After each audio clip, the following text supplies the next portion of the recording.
Assalamu alaikum wa rahmatullah. Toi qui regardes cette vidéo, à l'instant où je te parle, concentre-toi sur ce que je vais te demander. Si tu te reconnais dans les questions qui suivent, je te conseille fortement de regarder cette vidéo jusqu'au bout.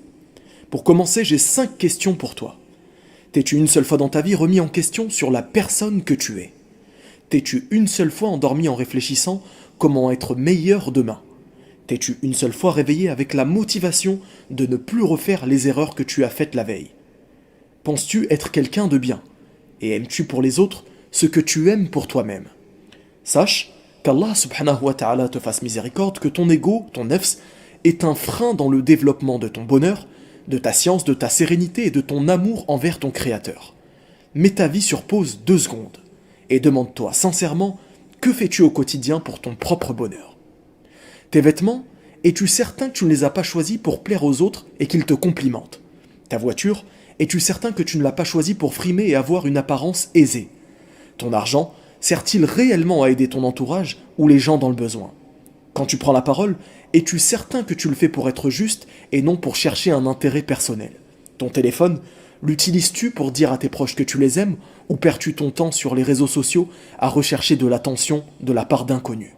Autant de questions qui doivent t'amener à méditer sur la personne que tu es. En réalité, sache que c'est ton âme qui dirige ton corps. D'ailleurs, arrives-tu à faire la différence entre ton âme et ton corps? Ton corps, c'est ce verre vide qu'Allah subhanahu wa ta'ala t'a attribué comme épreuve et comme dépôt dans cette vie. Et ce corps, tu ne l'as pas choisi.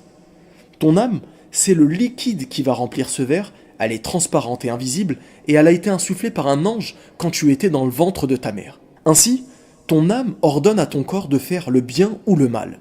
C'est ton âme qui décide si ton corps fait de bonnes actions ou de mauvaises actions et non pas le contraire. Quand tu te regardes dans la glace et que tu es fier ou que tu as honte, en réalité ce n'est pas ton corps qu'il faut louer ou blâmer, mais bien ton âme intérieure. Sache que si tu as tant de mal à faire la différence entre ton corps et ton âme, c'est que l'époque à laquelle on vit fait qu'on nous pousse à croire que l'âme n'existe pas. Sans nous en rendre compte, on mélange donc notre corps et notre âme comme s'ils ne faisaient qu'un. Et c'est justement ça qui nous égare au quotidien. Afin de t'aider réellement à changer, voici 3 solutions qui vont t'aider à devenir une personne meilleure. Crois-le ou non, ces conseils datent d'il y a plus de 1000 ans et tu verras à quel point ils sont toujours d'actualité. Numéro 1, l'exigence. Tout d'abord, n'oublie jamais que ton unique motivation est de satisfaire à ton Créateur. Demande des comptes à ton âme, fixe-toi des objectifs réalisables quotidiennement afin de constater une vraie évolution.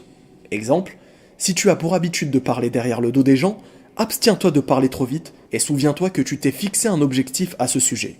Tu te rendras vite compte que l'exercice est très difficile et que tu es bel et bien l'esclave de ton âme. Ne t'inquiète pas, patiente et demande à Allah subhanahu wa ta'ala de te faciliter dans cette voie et tu verras que tu auras de vrais résultats.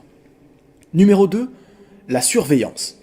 Aussi vrai qu'Allah subhanahu wa ta'ala nous observe et nous surveille, nous devons surveiller nos propres âmes afin qu'elles jouent en notre faveur et non en notre défaveur le jour du jugement dernier.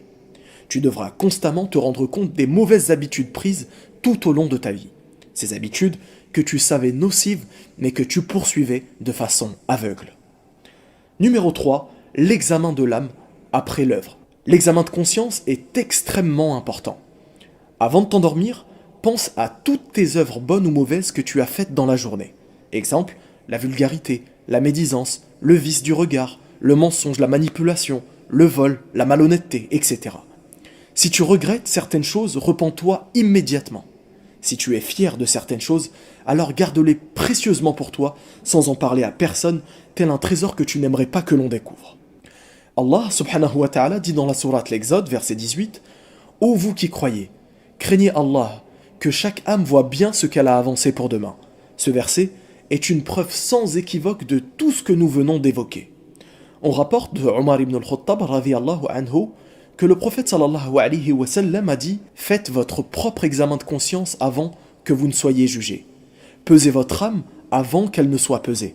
Et préparez-vous le jour où vous serez exposé à Allah subhanahu wa ta'ala. » Si pour toi, tu ne te reconnais toujours pas dans toutes ces choses, alors demande à tes parents quels sont tes défauts. Eux t'aiment d'un amour sincère et te diront la vérité. Tu peux aussi demander à quelqu'un que tu connais et qui ne se gênera pas de te dire les choses telles qu'elles le sont. Ceci te poussera à mieux te rendre compte de l'image que tu dégages et de qui tu es vraiment. Je m'arrête là, n'hésite pas à laisser tes impressions, ton témoignage et tes questions en commentaire. Abonne-toi si ce n'est pas déjà fait. Barakallahu fikum. Wassalamu alaikum wa rahmatullah.